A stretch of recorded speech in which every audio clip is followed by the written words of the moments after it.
Hello, this is Alejandro Bratti, Shanei Born, and CJ Kuzler from Believe in Yourself, Believe in Your Business, and welcome to Spanglish World Network on Single TV, channel 250. Please remember to download both the Single TV app on the respective app stores on iOS and Android. While you download, make sure you rate and leave a comment. The app is free. Single TV is also available on Google Chromecast, Amazon Fire, Roku, and every smart TV. So thank you very much, everybody, for being here with us. We have a special guest today, John. Thank you for being here with us.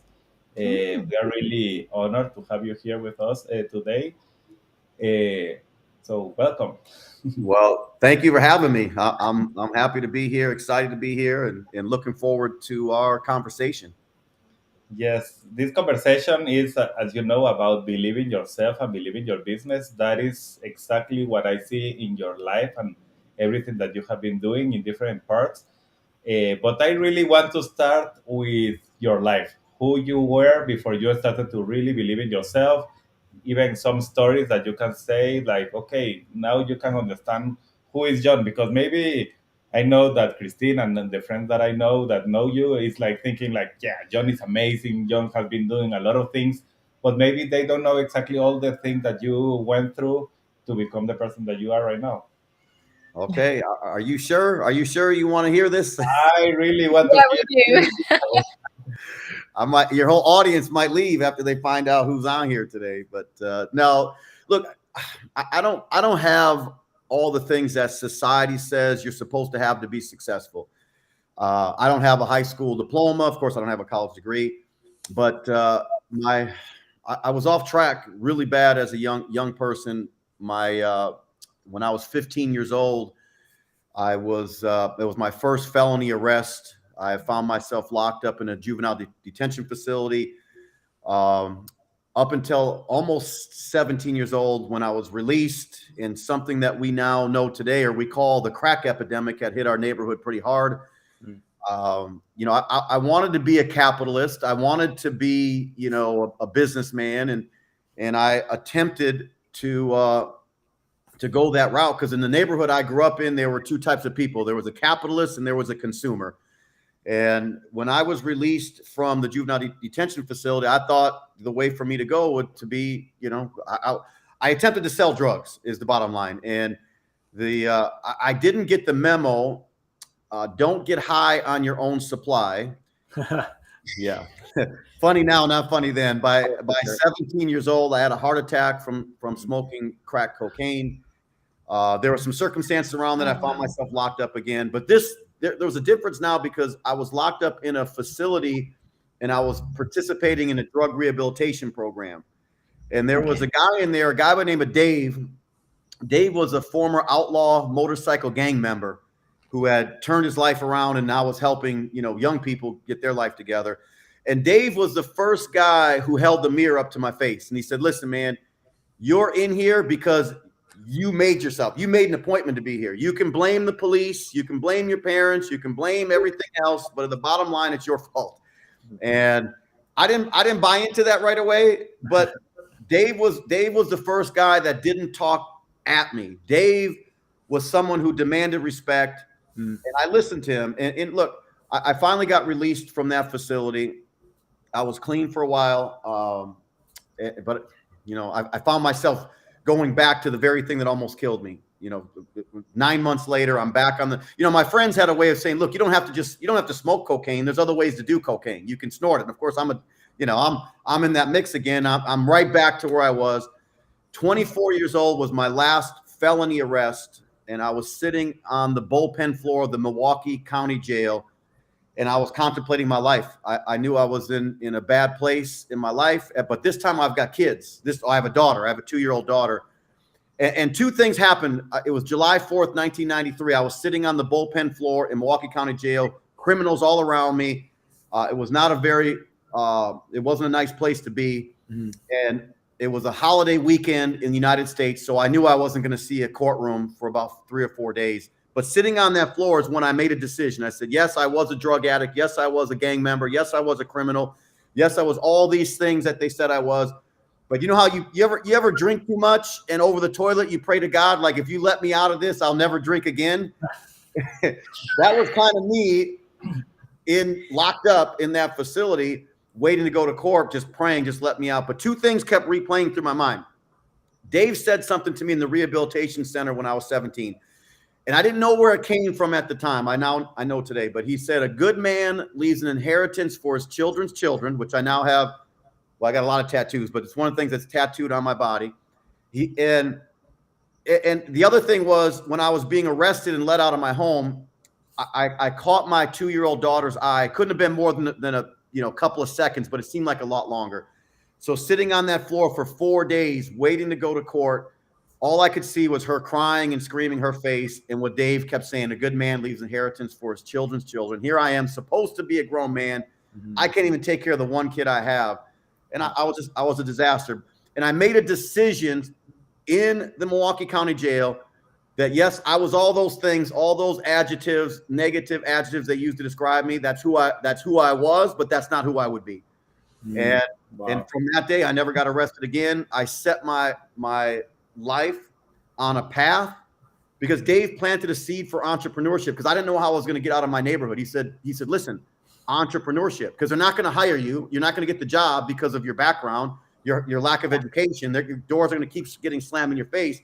So entrepreneurship is your way out. And Dave gave me a book. It was called How to Win Friends and Influence People. And man, that book planted seeds that never disappeared. I wrote a book later on with a guy by the name of Les Brown. Les Brown and I wrote a book called The Power of One. And Les Brown said, once your mind expands, it can never go back to its original dimensions. And that's kind of what happened. Those seeds were planted. They kept growing. And eventually, and I wish I could say it happened fast, but it didn't happen fast, man. Les Brown said, jump and the net will appear. Man, I jumped and I bounced off the pavement like 15 times before the net finally showed up. It's been a dragged out, rough process. But now, I got a lot of years behind me now. So now people see the success. We've done, I don't know, $1.4 billion in sales. We've built massive, global, organizations. So people see all that. So it's hard to understand where I came from. My sister died of a heroin overdose. My brother's been in and out of prison his whole life. So one out of the three of us, and I never say I made it, because I still feel like I'm a work in progress. I got a long way to go. But when you, relatively speaking, compared to everybody else in my family, I was the first. Anyways, it's been a very interesting, challenging time to get to this point. But now I feel like I'm finally growing up. I crossed the 50-year-old mark a little while ago, but I have more energy. I feel better. My mind is clear. I got wisdom, sorta. I'm still immature, but I'm having a great time. I'm finally living the life that I set out to live. So anyways, that's kind of my life in a nutshell, man. Okay, and for me that is huge, because really it's not a nutshell, really. It's a lot of things that you have lived, and that is really, thank you for sharing that. Quick question. If you remember when you were there, like thinking like, okay, God, help me, what is happening here? I'm going to be another person tomorrow. How you saw your thoughts, your like all those things that you're saying that were like planted in your head, how you started to nurture that and then started to see something, because the three of us, we are always saying like everything is created twice. The first time is in your head, and then you start to see it in the future, but really depends on how you nurture that.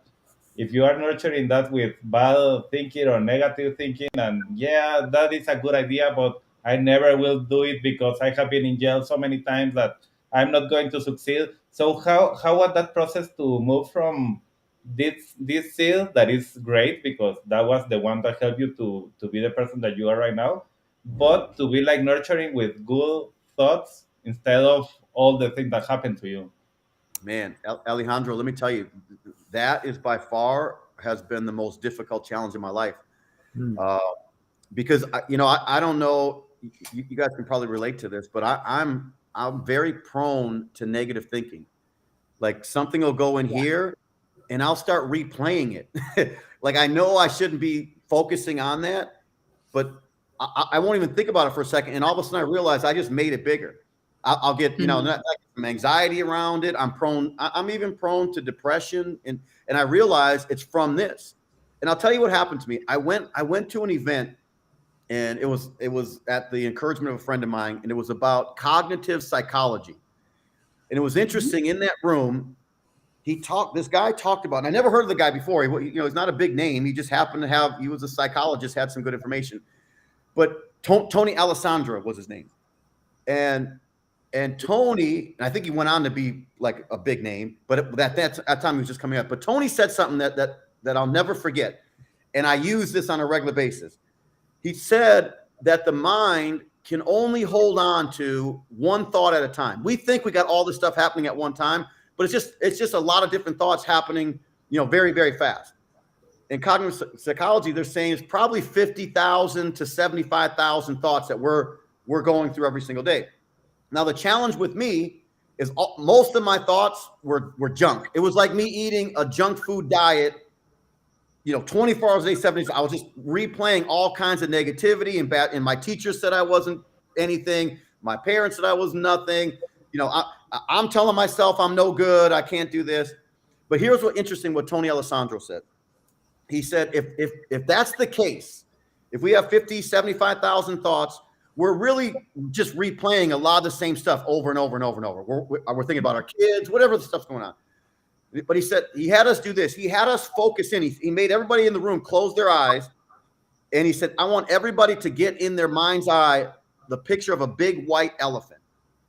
And we all sat there, and he talked about this white elephant until it was clear in my brain. Like I could see this big white elephant. And here's what was interesting about it, and it became proof to me how we could change these thoughts. He said, if it is the case that you're regurgitating 50 or 75,000 thoughts, a lot of the same garbage over and over, every time you put something new in your mind, it's probably pushing something out. And he said, if you put enough good stuff in, eventually you'll start to push all that negative crap out. And here's what's crazy. I would be driving down the road. A week later, I was driving the road. Guess what popped in my mind? This big white elephant. Yeah. And That's amazing. It became so clear to me.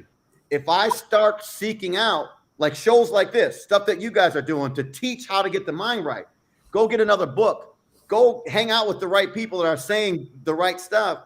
And that's what started to happen. I still have some of that stuff from a long time ago stuck back there that I'm still trying to get it out.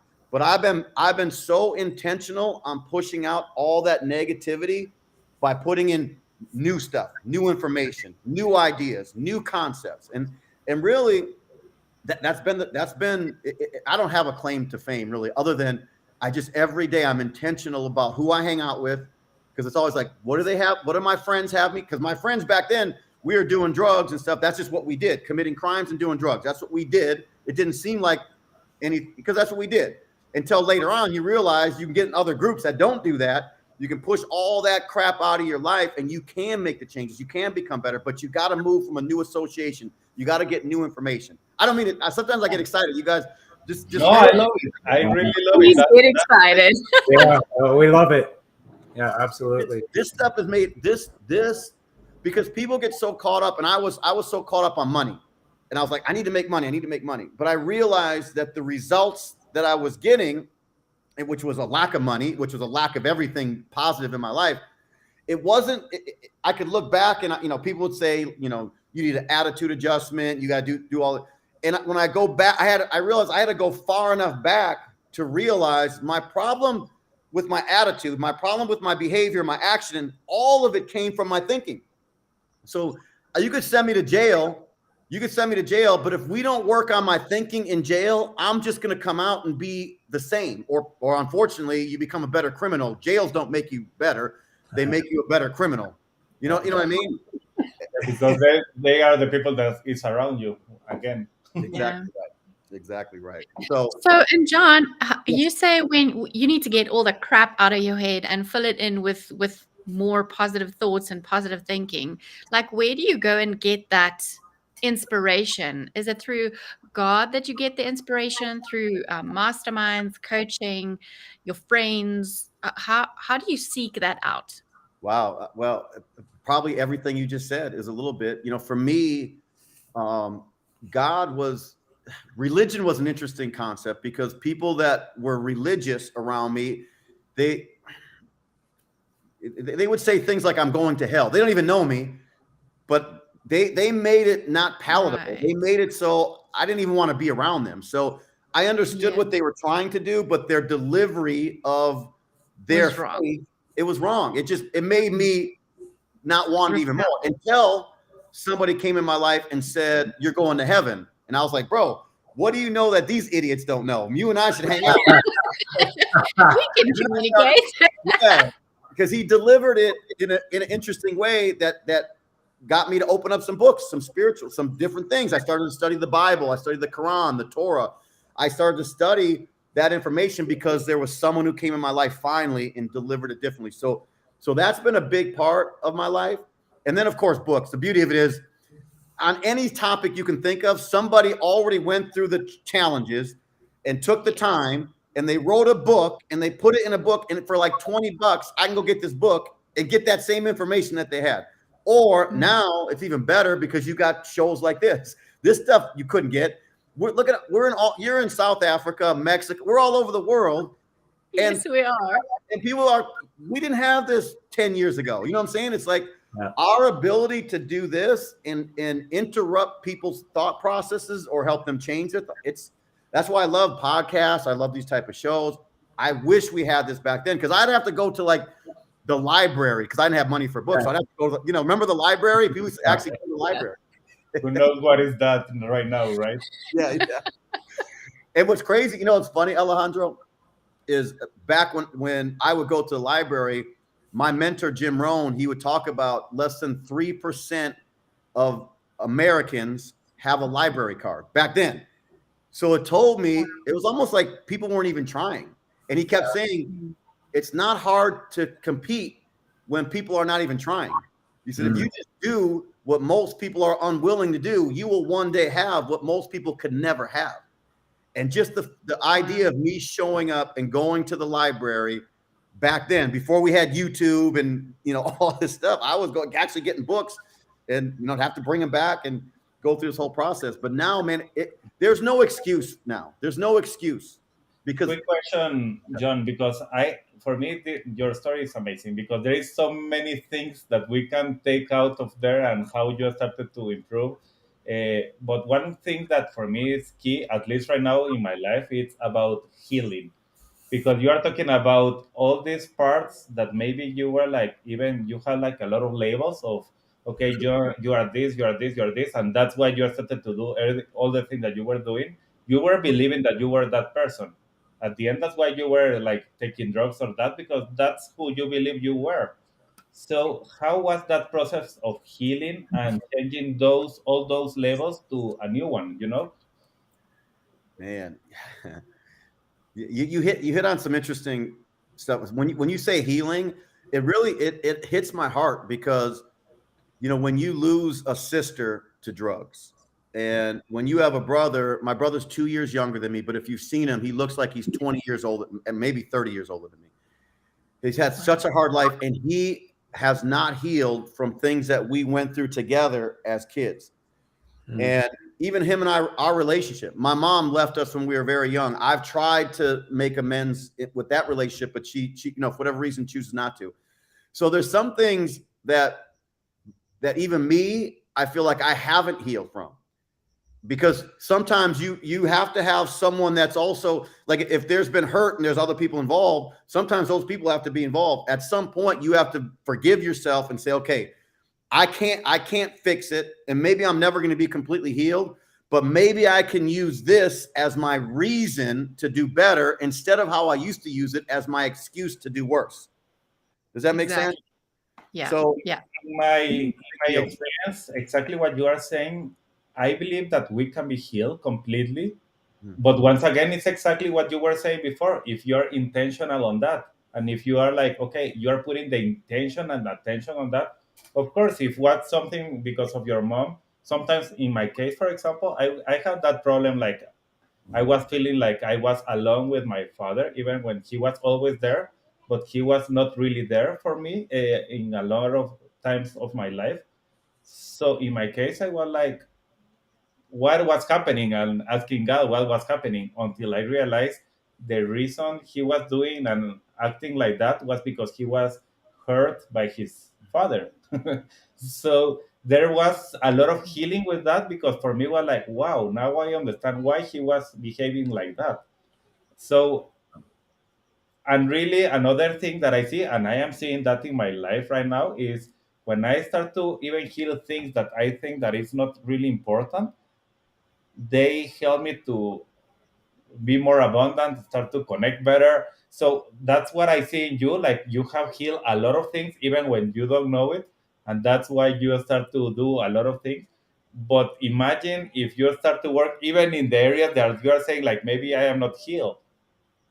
So the potential is huge. It is huge.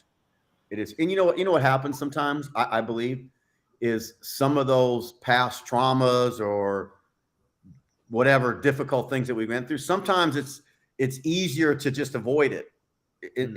But it's still there. And we all know, I mean, we're adults here. We all know it's probably better to deal with it and get rid of it. But I have in the past, like some of that stuff, some of it I've just buried deep. And that's probably not the best way to handle things when I look back. But you know what happens sometimes when you make a lot of money, you can almost justify some of those things that you bury. Like you know what I mean? Money can be an exaggerator a little bit.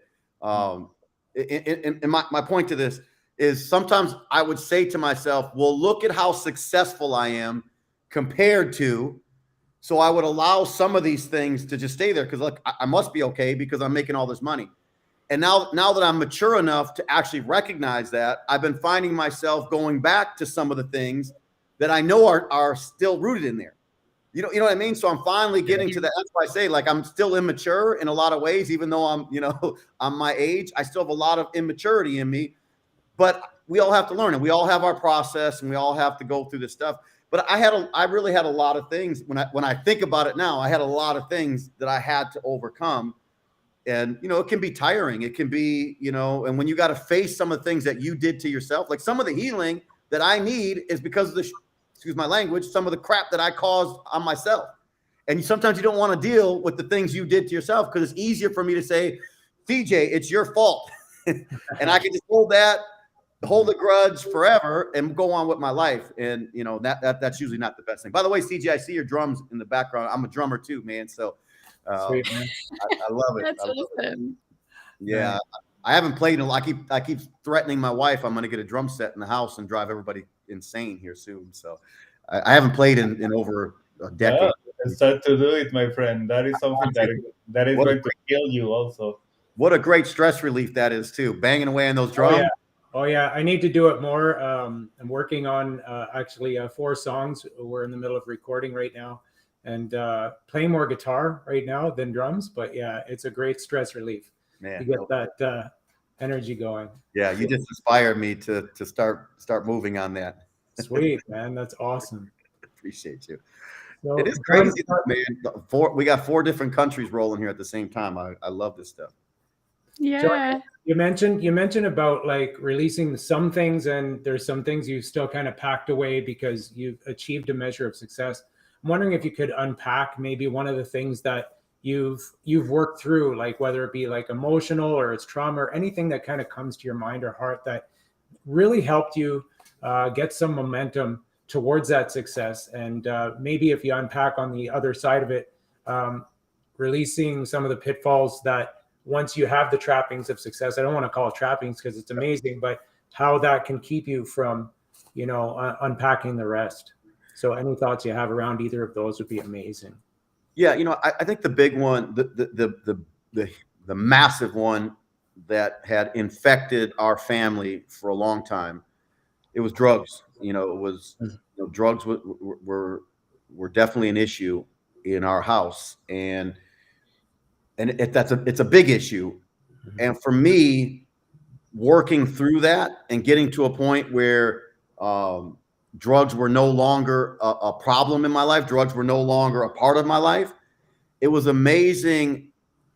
Here's what I learned. When I was 17 years old, I had over a $1,000 a week drug habit. Now I don't have a job. And go back to the 80s, $1,000 a week. That's some decent money for a 17-year-old. But I never missed a night of getting high. Like if it was Tuesday night, I was getting high. I don't have a job, I don't have money, but somehow I found a way to get the drugs. Wednesday, Thursday, Friday, you know what I'm saying? Never, there was not a night that I said, oh, I'm taking the night off, until it almost killed me. And then I was forced to take the night off.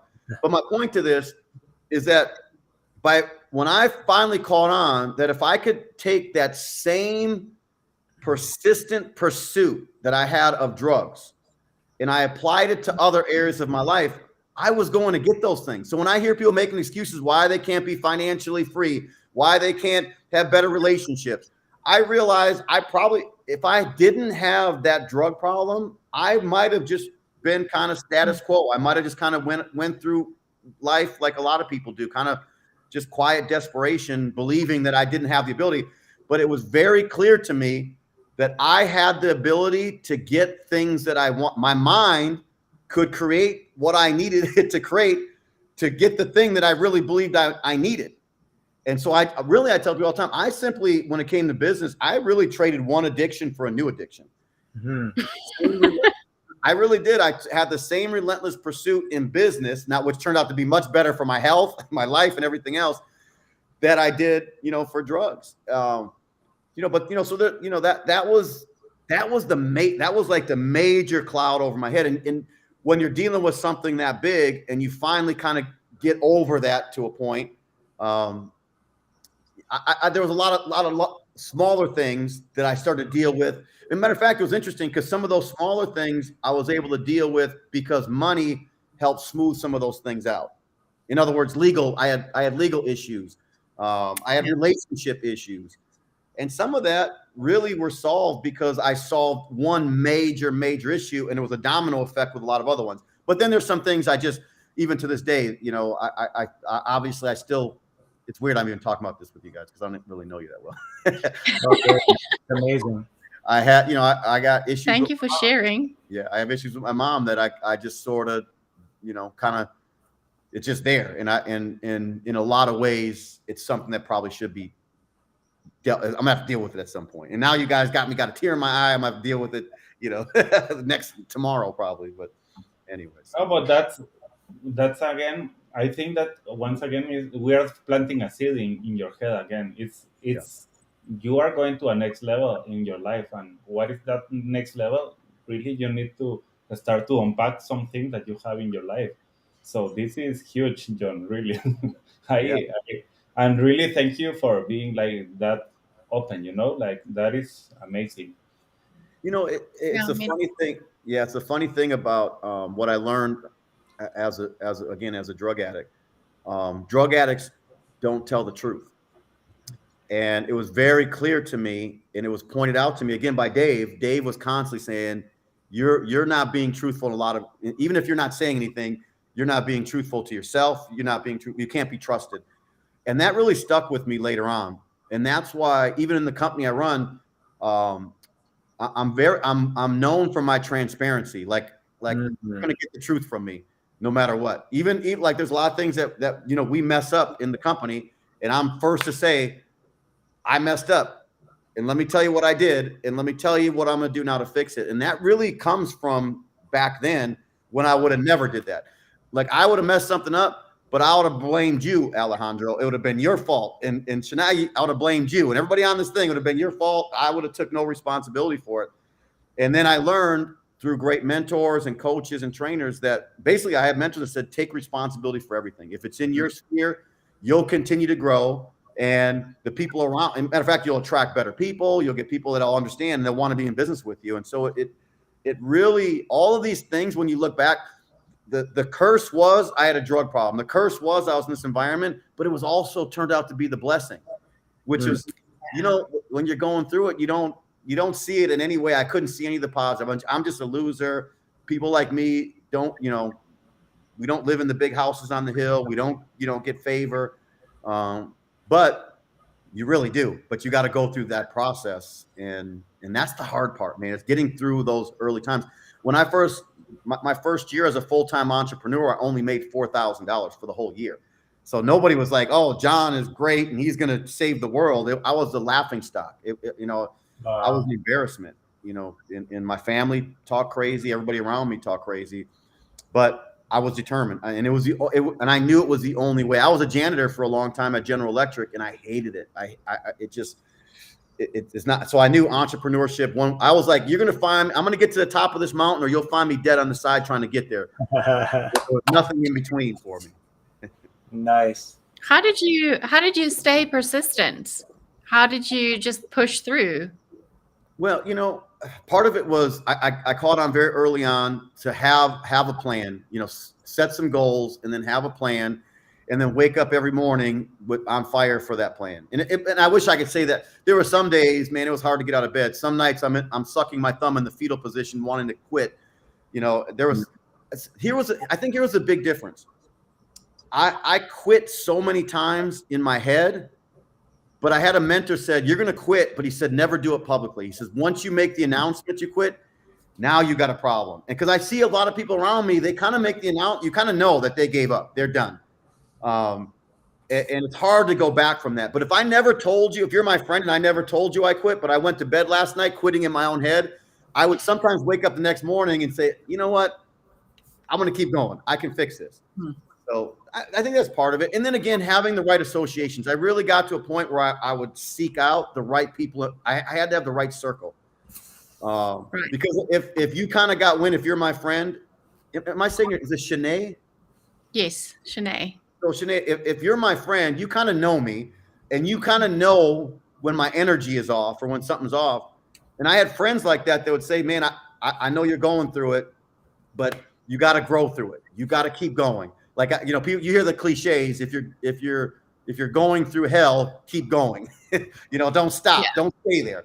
And that's what I did. But there's still, like, there's days where I just step away. Like I got to disappear, for a day sometimes, and go have my little pity party, which is good. Yeah, I kind of, yeah. Sometimes it's needed. That's why we take vacations, right? Sometimes, Exactly. I go to Mexico so I can be on a beach and have a margarita and just let it all disappear. And my problems will be there when I get back, but sometimes you got to take that time for yourself. Mm-hmm.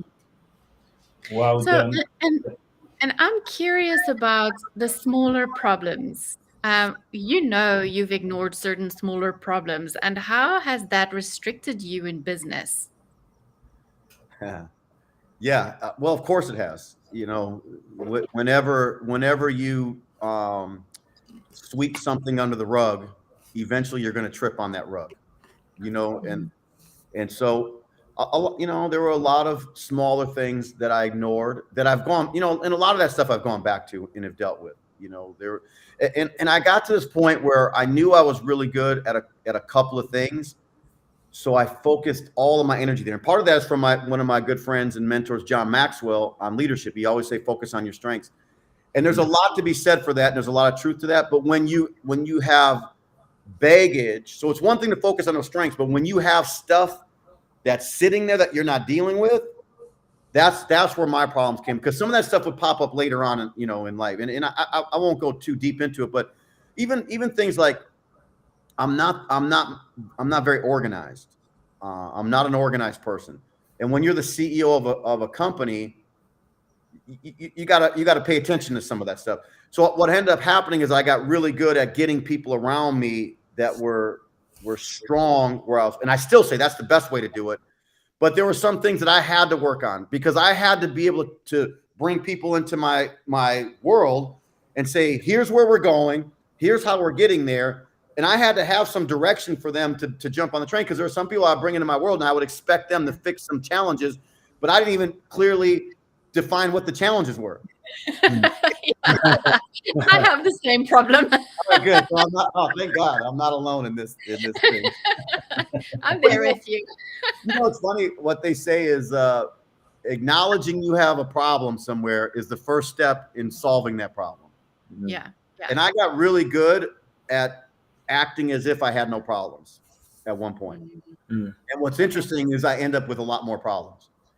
So sometimes just the fact of acknowledging, hey, I get some of our team will call me, or some of our ambassadors will call me and they'll say, look, I'm going through this, and this. And I said, man, congratulations, because number one, you recognize, because, you know, there's some people that live a lie. Like, they don't even know they have a problem. You and I know they have a problem, but they can't see the problem. And until they can clearly see there's an issue, it's never going to, you and I could tell them all day long, but it's never going to get solved.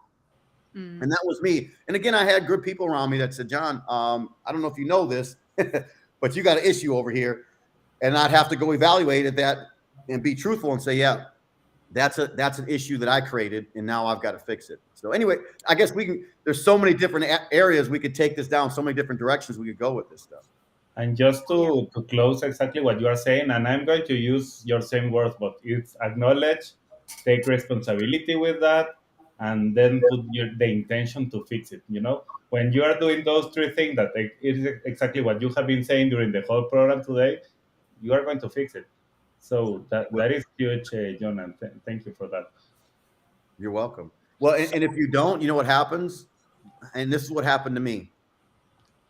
There was a time I was doing bad activities. I was hurting myself with drugs and you know, whatever. But it was kind of what we did in my neighborhood. So I didn't think a whole lot about it until I got the information. I went to a drug rehabilitation program and I saw clearly what I was doing. It was put in front of me. Here's how I hurt the people around me. Here's how I messed up relationships. Here I was messing up myself.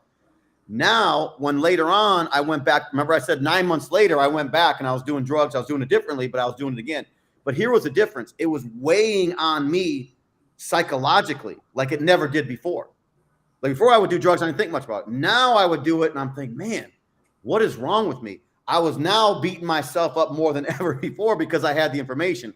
And that's the good thing about like something like this, because who knows, someone gets this and they get that information that's planted a seed. So when they go do something they know they shouldn't be doing, or they're not doing something that they could do, it starts to weigh on you. Now in America, what we do is we go turn to the pharmaceutical companies and we get, you know, Pfizer to prescribe, you know, depression drugs. You know what I mean? We get on Prozac and all kinds of other stuff, which is not ever going to solve the root of the problem.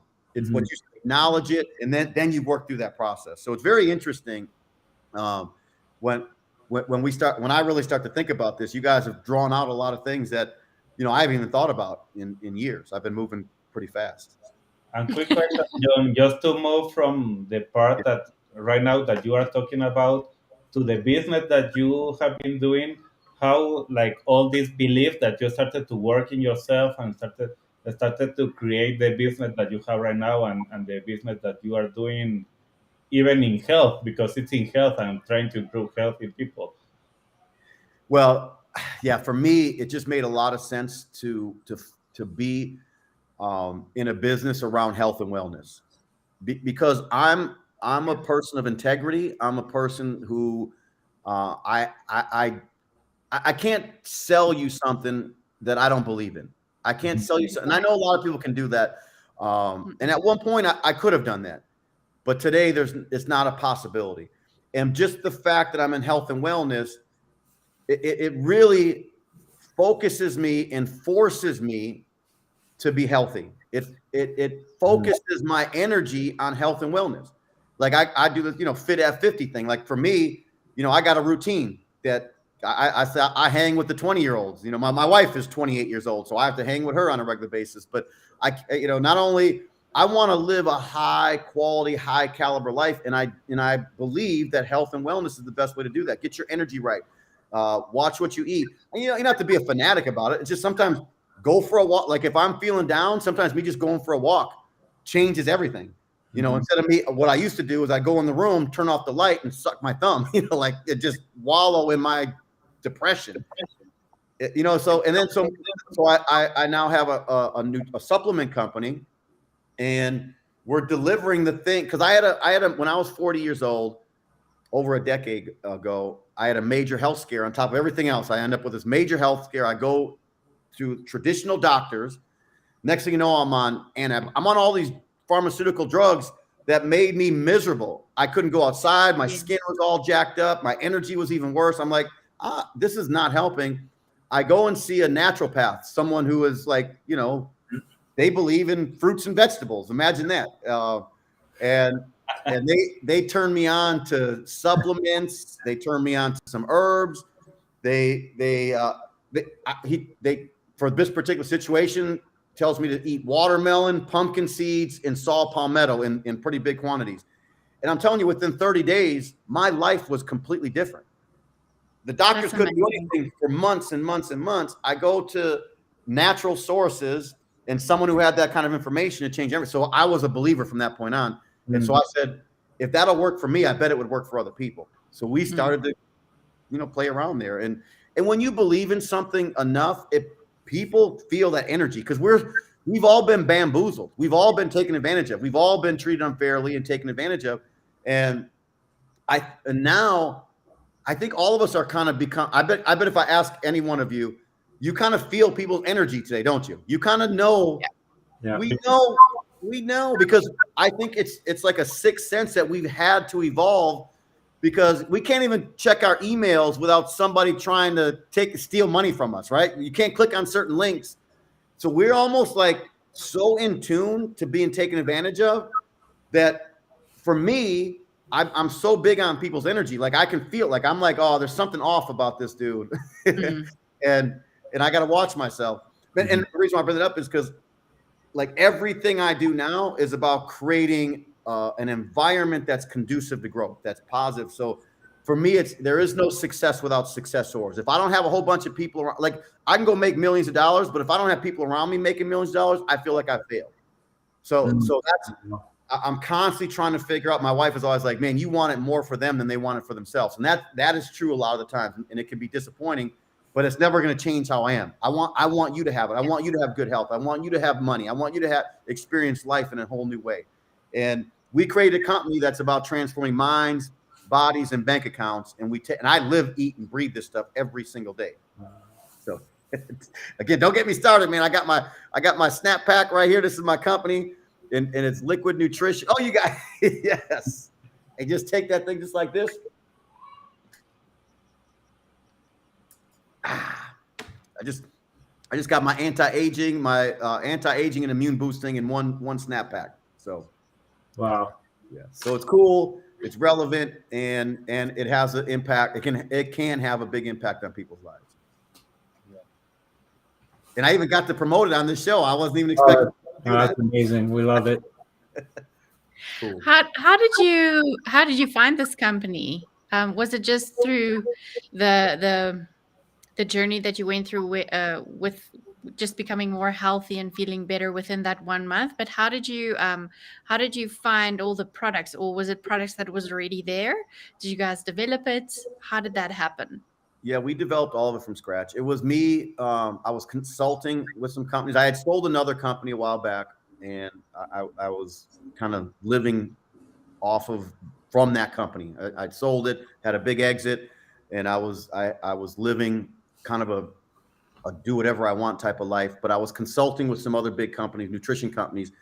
And I would talk to one of my close friends who's now my business partner, and he does about $1 billion per month in supplement sales. And I would talk to him. I'm like, it's so frustrating because these companies aren't listening. They're just not listening. And he said, okay, well, listen, dummy, then go do it yourself. Stop being frustrated. And I'm like, no, I'm good. And then finally, I think it just got to the point where something was telling me I have to do it. I have to go. And this should be the exclamation point on 28 years of building big businesses. And so it just turned out it was right when COVID was hitting, and he had, of course, we all seen pills, powders, gummies, spray. He had all these different delivery methods, and sitting to the side, he had one of these snap packs. And I just asked him, I said, what is that? And he was about to put hand sanitizer in it to sell to Delta Airlines.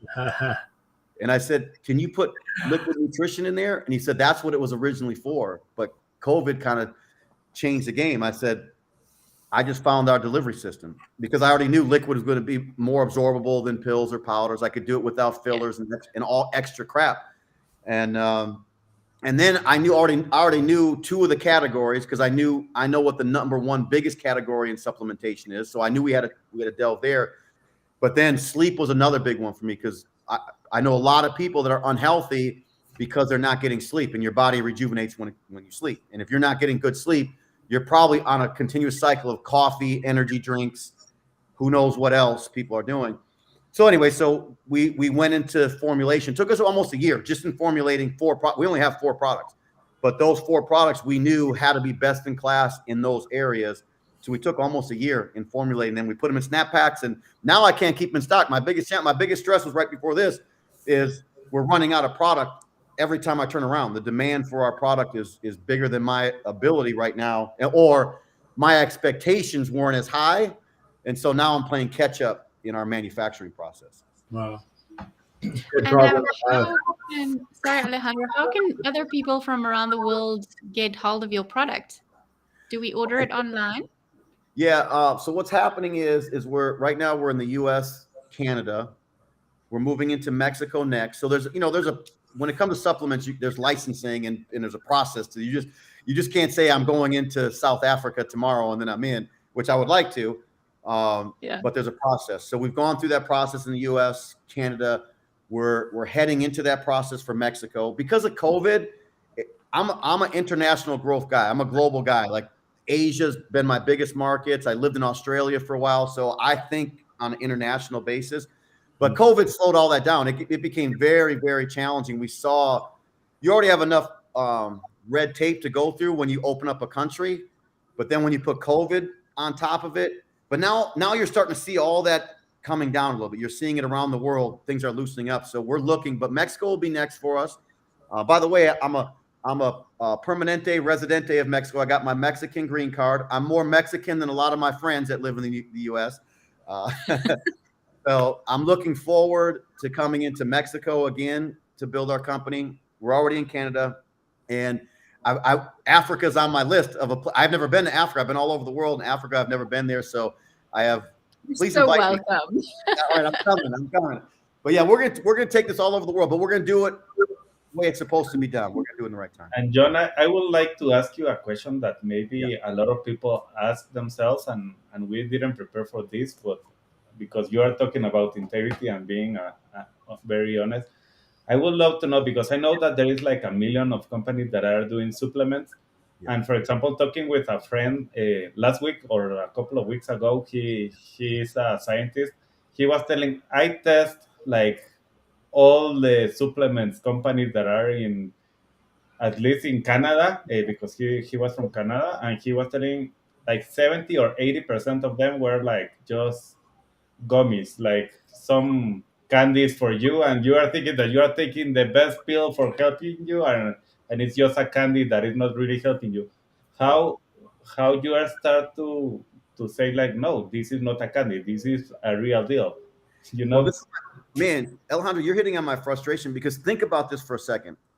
And gummies are now billions and billions of dollars. They came along later. First there were pills, there were powders, but now gummies are taking over. You know why?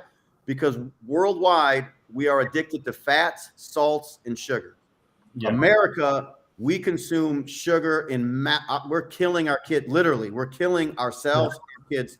Sugar is we're now connecting it to heart disease. Of course, diabetes has always been connected to, but now you're seeing the cancers. We are doubling our sugar consumption every single year in the United States. Our kids won't even eat any greens.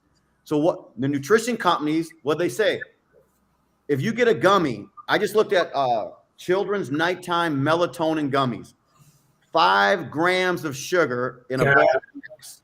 They're not getting anything. That wax is a shot of energy, not a shot for sleeping. Yeah, would you give your kids? I would never give my kids more sugar right before bed, but the kids beg for it because they love the sugar. It's candy for them. This is not nutrition. We're so far off track when it comes to this stuff. We are literally killing ourselves through our mouths. And that's why, again, like I say best in class in every area. Like we've done the research. I got clinical studies. Like every one of our products, we actually have clinical studies around it where you can see peer-reviewed medical studies for lengthening telomeres, for brain function. So I take it, and I tell people all the time, this is not candy. I am not selling you hype. It's vegan, it's sugar-free, gluten-free, GMO-free. We did all the frees, which makes it more expensive, which is crazy. Why is it more expensive to produce high-quality natural stuff than it is to produce a bunch of garbage. It drives me insane. It's like you can go to the dollar menu at McDonald's, but go to Whole Foods and try to buy some organic produce, and the whole monthly budget is gone. It's a sad state we find ourselves in. But we have massive food corporations, we have massive drug corporations that keep feeding us stuff and market us. And now we shun natural for unnatural. I have pregnant ladies that come to me and they're worried about our products, but yet the other day they ate Burger King, ice cream, some hot dogs, a whole bunch of nitrates and processed food in a Starbucks, cappuccino latte sugar frappe, and they're worried about some broccoli, some kale, and some red ginseng. It's insane to me.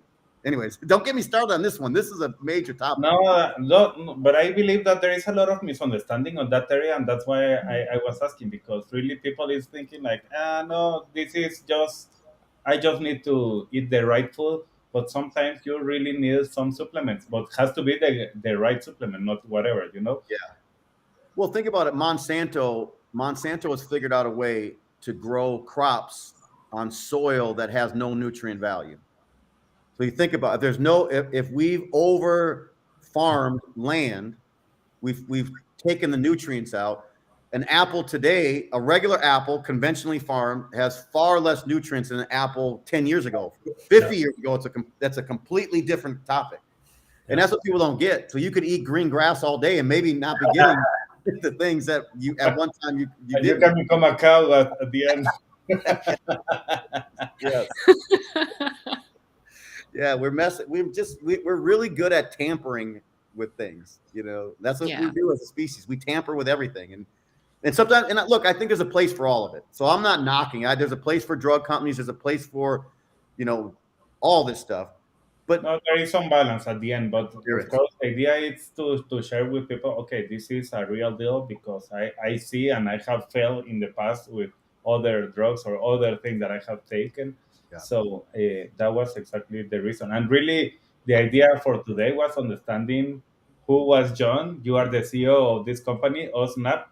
And really, from understanding where are you coming from, all your heart, because you share your heart here today, it's like you start to understand, okay, no, this company, it's another thing. You have something different, not exactly. Yeah, I would never. Look, I'm at my age, after 28 years of building companies, and you'll never find someone that's been taken advantage of. You'll never find someone that I owe money to. I would never, this is the exclamation point on 28 years. Like, this is my legacy. This is what my children's children will be able to talk about or benefit from when I'm long gone. So I said, I would not work 28 years to build a reputation only to screw it up at the very end, especially when I already have financial freedom. There's a whole nother level. There's a whole nother reason for me doing this and taking it around the globe. And part of it is becoming from what you talk about. The nutrition companies we're actually forcing the nutrition companies to sell us garbage because we're asking for it with our taste buds. We're saying if it doesn't taste super great, I don't want it. So they make it in a laboratory. They drown it with sugar, artificial sweeteners, or artificial flavors, and we consume it because it tastes great. Look, broccoli doesn't always taste the best to me. But if you pour cheese and salt and you fry the broccoli, it's not really broccoli anymore. You know what I mean? So it's somehow I'm on this mission a little bit to I tell people I'm not in the sales business. I'm not trying to sell. You could buy my product, don't buy it, I don't care. But education is now our new thing. We're re-educating our kids. I'm telling you, if you see what we're giving kids, just give a kid a little bit of sugar on his tongue. That kid lights up like a Christmas tree. They have the same brain reactions that they get from doing cocaine. It's the exact same thing that happens in their brains. Yeah. Oh, wow. They can never eat kale again. They can never eat greens again. We mess them up so bad, and we don't understand why these kids. In America, we have the highest childhood obesity, childhood diabetes. We got more childhood ailments. We've never seen this before. Even look at autism today. Go back to the 1970s when I was born, autism was almost non-existent. Now it's so prevalent. You can't tell me that it's we've done something. We've done something to create some of these issues, and then we expect our healthcare system to fix us after we jack ourselves up. And I'm just like, I'm on a mission to say, no, man, you can be in your 50s and be running around like a maniac, riding your bike, climbing mountains, driving, having a great time, playing the drums. You know what I mean? You can be. Why can't you? You shouldn't be lethargic. Because you should have the light in your eye, the pep in your step. You should be rocking and rolling, man.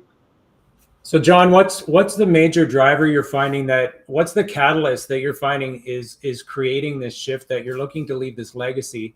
I mean, we're winding down on time, so I want to really get this from you. What is the connection point that you're finding, that education piece that people are saying, what maybe one or two big ahas? It's like, okay, how do I make that change? Because in education, it's a long drawn out process, right? Especially when people are addicted to sugar.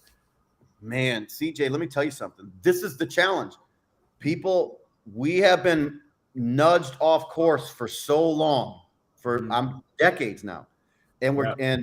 But people, here's what I'm finding. Like remember I told you when I was 40 years old, I had the major health scare. Yeah. Well, here's what's interesting about that situation. The doctor never once asked me about my food intake. Never once asked me about my exercise regimen. Not one time. The doctor asked me questions about my history, my dad, my grandpa. And matter of fact, they had similar situations. So guess what he did? He blamed my dad and my grandpa, and it let me completely off the hook. So I could go back home and still eat like crap because he was going to prescribe me drugs that were supposed to fix me. Now it didn't work. In a lot of ways, I'm thankful that it didn't, because I would have associated my health with another pharmaceutical drug. But thank God that it worked, because it got me to search for a better way. And that took education, and it also took time. 40 years being off track, and then finding someone who had information, and then wanting the information, and then willing to give up some of the things I really like. Man, I love a Big Mac from McDonald's. You know what I mean? I love some Kool-Aid with a whole lot of sugar in it, and Gatorade and energy drinks. But I had to make a decision. Is my life more important than that? Is me hanging out with my kids, going to their graduations, going to their weddings, is that more important? Because I am literally killing myself. Mm-hmm. And I had to realize most people are going to the doctor. The doctor's not asking them about any of this stuff. They're blaming their parents or their grandparents, and they're prescribing them drugs, and they never get off this cycle. So I can't change the world tomorrow, but you know what I can do? I can change my house. In my house, this is the way we roll. And then from my house, I'm starting to see we're bringing in brand ambassadors that are seeing it the same way, and they're catching on. Like, oh, we can make a little bit of impact here, and who knows? Maybe we can change the world at some point, but it's got to start from here. So right now, it's a big task, but people already know it. I think most people already know. They know when they're eating something they shouldn't be eating, because they know how they feel 2 hours later. We all know it, and so sometimes I just need someone to point out and say, look, we're building a community that has support, accountability. We're empowering our people. We're equipping them with the right tools and the right things. And we're doing it fast. So we're moving quickly, which I always say money loves speed. So the faster we can educate people, and the faster we can show them that there's an alternative, and it's not so bad. And once you get on the habit, you know what? It's like any habit. Get on a good, healthy habit. It's hard for me now to even think about a Big Mac, because I feel like I'd get sick if I ate it. Not that it's bad, but now I've completely shifted course. So sugar to me, I don't do sugar. I don't mess with it, because I know how it makes me feel. And even worse, remember the drug thing? Now I have the information. I can't possibly do the same things I was doing before and look myself in the eye. Anyways, you guys get the point. But that's amazing. I hope that helps. It does. It was amazing, John. And really, we have Adriana that is asking even, how they can connect. Just Adriana, just to let you know, I know you, so you can reach me. We can connect. And then anybody that is here, you know that we are having this show every week. So you can connect with me, and I have the link and everything to connect to this amazing opportunity with John. And I agree. Really, what we are doing here is changing paradigms. That is the reason for this show, like helping people start to believe that they can become better, that they can do business and start to be better. So thank you, John. This was really amazing. Really, thank you for sharing your heart, because you didn't share just a little bit of whatever, but really was your heart, and we really appreciate that. It was amazing. We love it. This is the link, and I'm going to be talking with you also if you need to connect with us. Thank you again, John. Thank you, CJ and Shanei. Today was amazing, and we are really in the same mission to help people to improve their lives, their mindset, the way they are thinking, and really what I see, even for you, like the thing that you are not working on, we can work it together, and you can improve, and you can be better with that. So one thing is the supplements, another thing is your mindset, how you are working on that. Another thing is the message that you have. If you can tweak it, that's why we are working with CJ with that. Another thing is the lead generation, how you want to really get to more people. So those are the things that we are doing here. And really, what we are doing is helping you to open your eyes and stop to be the best kept secret, you know? Yes. Well, I would love at some, maybe we can all help each other. You know, Mexico is coming for us. We're already in Canada. Africa is on my bucket list. I have to make my way there at some point, and sooner than later. So the world needs this stuff. The world needs what you're doing. And I think you're right. When we combine forces, we become better and stronger together. So thank you guys. Appreciate it. Absolutely. Thank you. Thank you. Okay, thank you, everyone. This show can be also heard on the Spanglish Radio Network. Please check out spanglishworld.ca for all the news and programming. Spanglish World, watch it, hear it, read it, download it, live it. Thank you all. Thank you, John. It was amazing. Thank you, All John. right.